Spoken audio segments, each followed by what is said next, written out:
Welcome everyone to our YouTube channel. आज के video में डिवीजन ऑफ अलजेब्रिक एक्सप्रेशंस ये टॉपिक का फोर्थ प्रॉब्लम स्टडी करेंगे। तो देखिए जो प्रॉब्लम आज हमें स्टडी करना है वो आपके सामने है। इसके अंदर में और 4 प्रॉब्लम्स है, तो ये सभी को हम 1 बाय 1 सॉल्व करेंगे। लेकिन वीडियो में आगे बढ़ने से पहले वीडियो को आप लाइक कर दीजिए, आपके सभी फ्रेंड्स उनके साथ इसे जरूर शेयर करें। और आपने अभी भी अगर हमारा चैनल सब्सक्राइब नहीं किया है तुरंत सब्सक्राइब करें। सब्सक्राइब के साइड में जो बेल आइकॉन है उसको ऑल पे सेट कर लीजिए, ताकि जब भी हम कोई नया वीडियो अपलोड करें तो उसका नोटिफिकेशन तुरंत आपको मिल जाए। तो चलो अब ये प्रॉब्लम्स हम 1 बाय 1 सॉल्व करेंगे। सबसे पहला प्रॉब्लम अगर आप प्रॉपर्ली चेक करेंगे तो यहाँ पे जो पहला जो इक्वेशन दिया है ये एक पॉलिनोमियल इक्वेशन है और इसको 3m² से डिवाइड करना है। इट मींस ये एक मोनोमियल है। और यहाँ पे अगर आप सभी प्रॉब्लम्स को चेक करेंगे तो यहाँ पे पॉलिनोमियल को मोनोमियल से डिवाइड करना है। देखो ये भी एक पॉलिनोमियल है, इसको हमें मोनोमियल से डिवाइड करना है। तो यहाँ पे 1 बाय 1 अगर सॉल्व करना है तो चलो पहला प्रॉब्लम हम लेंगे और देखते हैं कि ये कैसे डिवाइड होता है। फर्स्ट प्रॉब्लम यहाँ पे ले रहे हैं, तो यहाँ पे हम इसको कॉपी कर लेते हैं। देखिए ये फर्स्ट प्रॉब्लम को हमें सॉल्व करना है और जाहिर सी बात है हमारे साथ साथ आप लोग भी सॉल्व करो, ताकि वीडियो देखने के साथ साथ आपकी प्रैक्टिस हो जाए। प्रैक्टिस बहुत ज़रूरी है मैथ्स में। तो अगर हमें इसको डिवाइड करना है, हम इसको स्टेप वाइज सॉल्व करने वाले हैं। तो क्या दिया है यहाँ पे, जो दिया है वो हम पहले एज इट इज लिख लेंगे और उसको हमें डिवाइड जो करना है तो ये दिया हुआ है और इसको 3m² से डिवाइड करना है। सो यहाँ पे डिनोमिनेटर में लिख लेंगे 3m²। ये देखिए ऊपर हमने पॉलिनोमियल इक्वेशन लिखे और divided by monomial that is 3m²। अब इसको स्प्लिट कर लो, 9m⁵ बाय 3m², ये पहला टर्म हो जाएगा। 12m⁴ बाय 3m², ये दूसरा टर्म हो जाएगा यानी दूसरा फ्रैक्शन। और तीसरा -6m² बाय 3m², ये तीसरा टर्म यानी तीसरा फ्रैक्शन हो जाएगा। तो ये देखिए यहाँ पे हम लिख रहे हैं 9m⁵ बाय 3m², ये पहला fraction, plus 12m⁴ bye 3m², ये दूसरा फ्रैक्शन, और -6m² बाय 3m², ये तीसरा फ्रैक्शन। ठीक है, तीनों फ्रैक्शंस को हमने यहाँ लिख लिए। और अब देखो यहाँ पे नंबर ऑफ टर्म जो है वो कट हो सकती है। तो यहाँ पे m का पावर 5 है और यहाँ m² है, यानी यहाँ पे 2 पावर जो है वो कट चुके हैं, यानी 2m जो है वो कैंसिल हो चुके हैं। यहाँ m⁴ है, यहाँ m² है, यानी यहाँ पे भी 2m जो है वो कैंसिल हो जाएंगे। और यहाँ पे m² जो है वो पूरी तरह से कैंसिल हो जाएगा। उसी के साथ साथ अगर आप प्रॉपरली चेक करेंगे तो यहाँ पे 3 1 जा 3, 3 3 जा 9 हो जाएगा, 3 1 जा 3, 3 4 जा 12 हो जाएगा, और यहाँ पे 3 1 जा 3, 3 2 जा 6 हो जाएगा। ठीक है, और अब जो बचेगा वही हमारा रिजल्ट रहेगा। तो यहाँ पे क्या बचने वाला है, तो यहाँ बचा 3 हम लिख लेंगे, और यहाँ m⁵ था, 2m कैंसिल हो गए, तो यहाँ पे 3m बचे हैं, तो हम यहाँ लिख लेंगे 3m³ ऐसा। ठीक है, प्लस अब ये 4 एज इट इज। अब यहाँ पे देखो m⁴ था, उसमें से 2m कैंसिल हो गए, बचे 2m, तो m² ऐसा लिख लेंगे। और यहाँ पे जो है -2 बस इतना बचा। तो ये हमने यहाँ तक सॉल्व किए हैं, इसको और आगे सॉल्व नहीं किया जा सकता, ये हमें यहीं पे स्टॉप करना पड़ेगा। तो पहले प्रॉब्लम का आंसर हमें यहाँ पे मिल चुका है। फर्स्ट प्रॉब्लम ये सॉल्व हो गया, ये इसका आंसर है। चलो सेकंड प्रॉब्लम की तरफ चलते हैं। अगर आपको फर्स्ट प्रॉब्लम में कुछ डाउट था तो सेकंड में वो क्लियर हो सकता है। तो चलो सेकंड की अगर बात करें तो सेकंड प्रॉब्लम क्या दिया हुआ है वो हम यहाँ लिख लेंगे। देखो ये पॉलिनोमियल को मोनोमियल से डिवाइड करना है, तो ये सेकंड हम यहाँ ले रहे हैं। हमने इसी को यहाँ पे कॉपी कर लिए और अब देखो ये किस तरह से डिवाइड होता है, कैसे ये सॉल्व होता है। बिल्कुल इसी तरह से जैसे इसके पहले किए थे। तो अगर इसको डिवाइड करें तो सबसे पहले जो दिया हुआ है वो हम यहाँ लिख लेंगे। तो ये 24x³ वाला पूरा इक्वेशन है, तो इसको हमने फिर से यहाँ पे कॉपी कर लिए और अब इसको हमें डिवाइड करना है। मोनोमियल क्या दिया है, 2xy दिया है। ठीक है, चलो यहाँ पे भी हम स्प्लिट कर लेंगे। इसके पहले हमने जिस तरह से स्प्लिट किए थे बिल्कुल उसी तरह से यहाँ पे भी हम स्प्लिट कर लेंगे। तो ये हम यहाँ लिख लेंगे that is 24x³ bye 2xy। ठीक है, सभी टर्म्स को हमें 2xy से डिवाइड करना है। फर्स्ट टर्म को 2xy से डिवाइड करो, सेकंड टर्म को भी डिवाइड करो और थर्ड टर्म को भी डिवाइड करो। तो ये देखिए बिल्कुल स्टेप वाइज चलेंगे। 20x² बाय 2xy, ये सेकंड टर्म को हमने डिवाइड किए, -4xy बाय 2xy। ये देखिए हमने यहाँ पे तीनों टर्म्स को 2xy से डिवाइड कर लिए, लेकिन अभी डिवीजन पूरा नहीं हुआ है क्योंकि अभी यहाँ पे देखो नंबर ऑफ टर्म जो है वो कैंसिल होने वाली है। लास्ट की तरफ अगर आप जाएंगे x कटा x के साथ, y कटा y के साथ।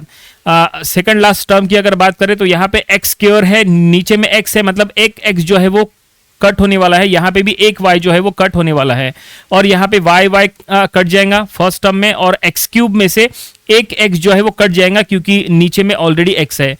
और अगर बात करें और यहाँ पे क्या क्या कट होगा, तो यहाँ देखो 2 1 2, 2 12 24 हो जाएगा, यहाँ पे 2 1 2, 2 10 20 हो जाएगा, और ये 2 1 2, 2 2 4 हो जाएगा। तो इस तरह से हमने नंबर ऑफ टर्म जो है वो यहाँ पे कैंसिल कर लिए हैं, और अब जो बचेगा वही इसका रिजल्ट रहेगा। तो क्या बचा, तो यहाँ पे बचा 12, तो हम यहाँ लिख लेंगे 12। अब x क्यूब में से एक x जो है वो कट चुका है, मतलब x स्क्वायर यहाँ पे रह गया है, तो 12x स्क्वायर। देन यहाँ पे एक x और एक y कट चुका है, तो ये बचा है 10 इंटू XY, ठीक है। और लास्ट में बचा है ओनली -2, और इसको और आगे सॉल्व किया नहीं जा सकता, इसको आपको यहीं पे स्टॉप करना पड़ेगा। तो ये सेकंड प्रॉब्लम का यहाँ पे आंसर आ चुका है, ठीक है। सेकंड प्रॉब्लम सॉल्व समझ में आया, बिल्कुल स्टेप वाइज सॉल्व हमने किए हैं। चलो थर्ड प्रॉब्लम की तरफ चलते हैं। अगर आपका फर्स्ट या सेकंड प्रॉब्लम में कोई भी अगर डाउट था तो वो थर्ड प्रॉब्लम में वो क्लियर हो सकता है। चलो थर्ड प्रॉब्लम की तरफ चलते हैं। थर्ड प्रॉब्लम देखते हैं किस तरह से यहाँ पे डिवीजन होगा। तो थर्ड प्रॉब्लम में भी यहाँ पे एक पॉलिनोमियल इक्वेशन दिया है, उसको हमें डिवाइड करना है बाय मोनोमियल। तो ये देखो, ये हमने थर्ड यहाँ पे ले लिया है, और चलो देखते हैं ये किस तरह से डिवाइड होगा। तो हम इसको यहीं पे कॉपी कर लेते हैं, और अब देखो ये किस तरह से डिवाइड होगा, बिल्कुल सिंपल रहेगा। तो स्टेप वाइज चलेंगे। तो सबसे पहला जो है ये 6x⁴ yz वाला जो पूरा इक्वेशन है वो हमने यहाँ पे कॉपी कर लिया है, और इसको 2xyz से डिवाइड करना है। तो हम यहाँ डिवाइडेड बाय लिख लेंगे 2xyz, जो कि एक मोनोमियल है। और अब यहाँ पे भी स्प्लिट करो, ठीक है, हर एक टर्म को। यहाँ पे फर्स्ट टर्म को 2xyz से, सेकंड टर्म को और थर्ड टर्म को, तीनों को हम यहाँ पे 2xyz से हम यहाँ पे डिवाइड कर लेते हैं। थोड़ा सा इसको ऊपर कर लेते हैं ताकि ये सॉल्व हो जाए नीचे में। तो यहाँ पे हम लिख लेंगे 6x⁴ yz बाय 2xyz, ठीक है, -3xy³ of z bye 2xyz, और फिर लास्ट में है +8x² yz⁴ बाय 2xyz। तो ये देखिए इस तरह से हम डिवाइड कर रहे हैं। और अब यहाँ पे क्या क्या कट होने वाला है जरा चेक करो। फर्स्ट टर्म में अगर हम चेक करेंगे तो z कटा z के साथ, y कटा y के साथ, यहाँ पे x⁴ है जबकि यहाँ पे x है, मतलब x⁴ में से एक x जो है वो कट जाएगा, 3 यहाँ पे बचने वाला है यहाँ पे। और बाद में यहाँ पे हम डिवीजन और करेंगे। क्या डिवाइड होगा, 2 1 2, 2 3 6, ऐसा डिवाइड होगा। चलो यहाँ पे चलते हैं, यहाँ पे क्या क्या बचने वाला है। देखो लास्ट में अगर हम चेक करेंगे 2 1 2, 2 4 8, ऐसा हो जाएगा।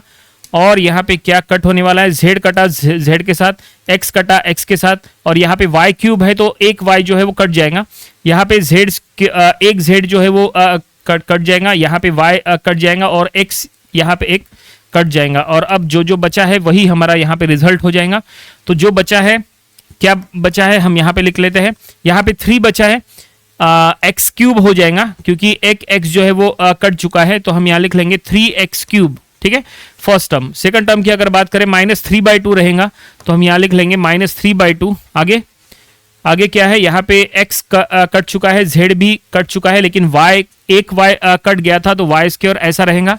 और लास्ट की अगर बात करें तो 4 रह गया।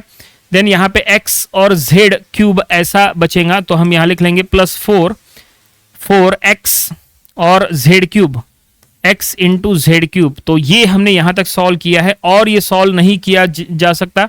ये हमें रिजल्ट मिला है, तो ये थर्ड प्रॉब्लम का आंसर ये हमें मिल चुका है। थर्ड प्रॉब्लम देखो, 3 प्रॉब्लम जो है वो अभी तक सॉल्व हो चुके हैं। थोड़ा सा छोटा कर लेते हैं ताकि ये यहाँ पे आ जाए एक स्क्रीन में सब कुछ। तो ये देखिए, ये 3 प्रॉब्लम जो है वो यहाँ पे सॉल्व हो चुके हैं, और अभी भी यहाँ पे लास्ट वाला प्रॉब्लम जो है वो बाकी है। चलो लास्ट प्रॉब्लम अब हम सॉल्व कर लेंगे।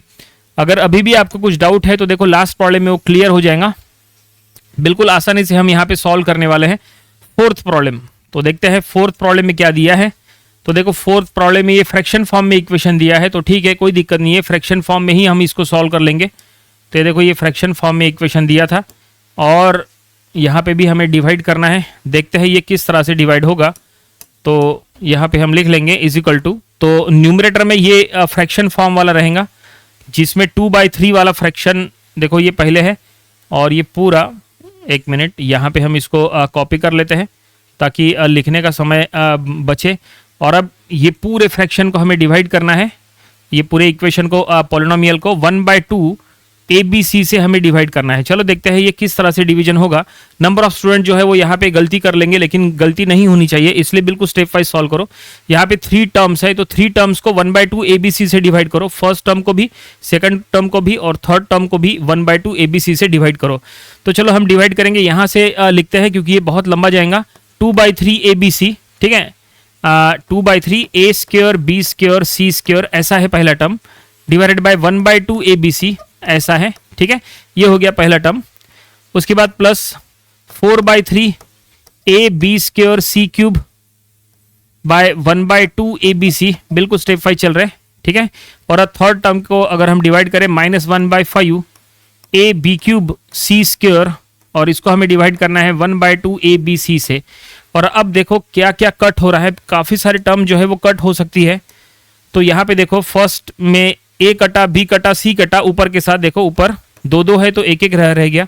यहाँ पे भी A कटा A के साथ, B कटा B के साथ, C कटा C के साथ, ऊपर 1 B और 2 C रहेगा। यहाँ पे A कटा A के साथ, B कटा B के साथ और C कटा C के साथ, यहाँ पे ऊपर में 2 B और 1 C रहेगा, ठीक है। और यहाँ पे कुछ कट होगा क्या, अभी और कुछ भी कट नहीं होगा। और एक हम काम कर लेंगे, ये जो डिनोमिनेटर में जो 1/2 है उसका जो 2 है उसको ऊपर में शिफ्ट करो, ये सबसे इंपॉर्टेंट है यहाँ पे। चलो इसको स्टेप वाइज सॉल्व कर लेंगे, नहीं तो आपको ये थोड़ा सा कंफ्यूजिंग हो सकता है। देखो यहाँ पे इसको स्टेप वाइज सॉल्व करेंगे, यहाँ पे इंपॉर्टेंट स्टेप रहेंगे। अब ये जरा इसको समझना अच्छे से, देखो क्या है समझ लो। यहाँ पे क्या है, न्यूमरेटर में 2/3 और डिनोमिनेटर में 1/2 ऐसा है ना। तो इसका क्या करना है वो हम यहाँ बताएंगे। ऊपर में 2/3 और नीचे में 1/2 और ऊपर में यहाँ पे बचेगा ABC, ठीक है, इस तरह से। और यहाँ पे देखो क्या रहेगा, एक मिनट, यहाँ पे 1/2 ये हो गया फर्स्ट। और अब यहाँ पे न्यूमरेटर में बचा 4/3 और यहाँ पे B और C स्क्वायर ऐसा बचेगा, B और C स्क्वायर, और डिनोमिनेटर में हाफ, ठीक है। और यहाँ पे थर्ड टर्म में क्या रहेगा 1/5 और न्यूमरेटर में हो जाएगा B स्क्वायर C और डिनोमिनेटर में 1/2। अब आपको क्या करना है, देखो यहाँ पे इंपॉर्टेंट स्टेप क्या है समझ लो। जो डिनोमिनेटर में 1/2 है ना, ये डिनोमिनेटर में 1/2, तो ये 2 जो है वो न्यूमरेटर में शिफ्ट हो जाएगा। इसका भी 2 न्यूमरेटर में शिफ्ट करो और इसका भी 2 न्यूमरेटर में शिफ्ट करो। तो जब ये न्यूमरेटर में शिफ्ट हो जाएगा तो ऊपर में जो 2 है, देखो ये फर्स्ट टर्म में जो न्यूमरेटर में 2 है ना, इससे मल्टीप्लाई हो जाएगा, यहाँ पे 4 को मल्टीप्लाई हो जाएगा और यहाँ पे 1 को मल्टीप्लाई हो जाएगा। देखो स्टेप वाइज आपको ये बता रहे, ऐसा हो जाएगा 2 × 2/3 ABC ऐसा हो जाएगा। एक मिनट, इसको ऐसा नहीं लिखते हैं, इसको फ्रैक्शन फॉर्म में लिखते हैं। ये देखो ऐसा 2 × 2/3 × ABC, ये पहला टर्म ऐसा हो जाएगा, प्लस 4 × 2/3 × BC स्क्वायर, ये सेकंड टर्म ऐसा हो जाएगा, माइनस 5 यहाँ पे 1 × 2/5 B स्क्वायर C ऐसा हो जाएगा। बस इसको एक और स्टेप यहाँ पे एक्सटेंड करो तो ये हो जाएगा, that is 4/3 ABC plus 8/3 BC square minus 2/5 B square C। तो ये हमने यहाँ तक सॉल्व किए, इसको और एक्सटेंड नहीं किया जा सकता, इसको आपको यहीं पे स्टॉप करना पड़ेगा। तो ये फोर्थ प्रॉब्लम का आंसर ये यहीं पे हमने सॉल्व कर लिए। देखो यहाँ पे चारों के चारों प्रॉब्लम जो है वो सॉल्व हो चुके हैं।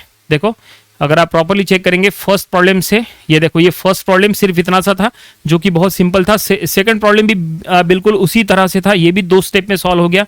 थर्ड प्रॉब्लम में जो है 1-2 स्टेप हमें एक्स्ट्रा लग गई, तो यहाँ पे थर्ड स्टेप जो है थर्ड प्रॉब्लम को सॉल्व किए तो ये आंसर आया। और लास्ट प्रॉब्लम जो है जो सबसे इंपॉर्टेंट था, लास्ट प्रॉब्लम में काफी सारे स्टेप्स लगी और ये स्टेप्स के थ्रू हमने सॉल्व किए।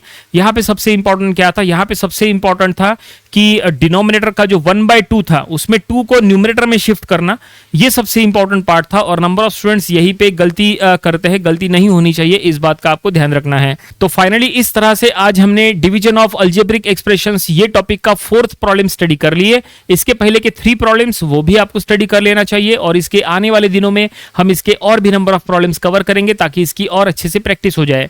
तो मिलते हैं नेक्स्ट वीडियो में। Thank you very much.